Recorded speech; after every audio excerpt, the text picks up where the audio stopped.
Pendidikan pada dasarnya bertujuan untuk mengembangkan karakter dan kompetensi murid.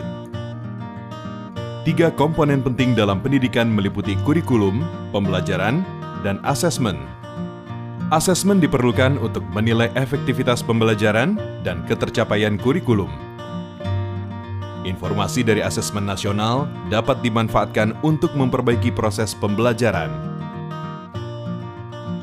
Dengan demikian, asesmen nasional tidak dirancang untuk menghakimi sekolah atau melakukan pemeringkatan sekolah. Informasi yang diperoleh digunakan untuk perbaikan kualitas belajar mengajar yang pada gilirannya akan meningkatkan hasil belajar murid.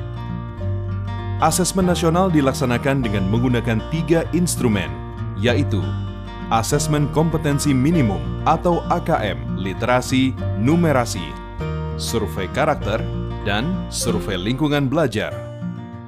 Komponen asesmen kompetensi minimum terdiri dari literasi membaca dan numerasi. Literasi membaca adalah kemampuan untuk memahami, menggunakan, mengevaluasi, merefleksikan berbagai jenis teks untuk menyelesaikan masalah dan mengembangkan kapasitas individu sebagai warga Indonesia dan warga dunia agar dapat berkontribusi secara produktif di masyarakat. Numerasi merupakan kemampuan berpikir menggunakan konsep, prosedur, fakta, dan alat matematika untuk menyelesaikan masalah sehari-hari pada berbagai jenis konteks yang relevan untuk individu sebagai warga negara Indonesia dan dunia. Instrumen kedua, survei karakter, dikerjakan oleh murid untuk mendapatkan informasi hasil belajar sosial emosional.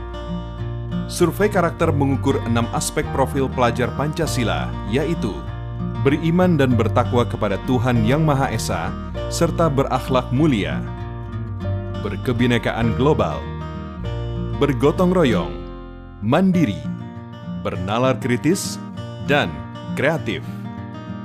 Instrumen ketiga, survei lingkungan belajar, dikerjakan oleh murid, guru, dan kepala sekolah untuk mengukur kualitas berbagai aspek input dan proses belajar mengajar di sekolah. Survei lingkungan belajar mengumpulkan informasi tentang kualitas proses pembelajaran dan iklim sekolah yang menunjang pembelajaran. Asesmen nasional dilaksanakan kepada murid, guru, dan kepala sekolah di setiap satuan pendidikan. Murid akan mengikuti asesmen kompetensi minimum, survei karakter, dan survei lingkungan belajar. Sementara guru dan kepala sekolah hanya mengikuti survei lingkungan belajar. Responden murid akan dipilih secara acak dengan jumlah maksimal 30 murid SD atau MI, 45 murid SMP atau MTS, dan 45 murid SMA, SMK atau MA. Sementara responden paket A, B, dan C adalah semua warga belajar yang mendaftarkan ujian kesetaraan pada masing-masing paket, yaitu ujian kesetaraan paket A untuk kelas 6, paket B untuk kelas 9, dan paket C untuk kelas 12.